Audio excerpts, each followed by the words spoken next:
दुलारी बेटी सासुर चली गईली सुना भइले घरवा दुआर राउर दुलारी बेटी सासुर चली गईली सुना भइले घरवा दुआर बेटिया बाजरिया से मैया चली बहिनी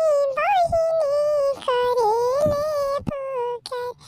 मारो दुलारे बहिना कहाँ चली गईली सुना भइले अंगना में हमरो दुलारी बहिना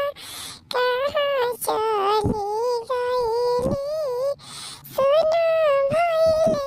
अंगना में अपना मोहलिया से निकलेली भाभी भैया के लिए लिपोला राउर बहिनिया सासुर चली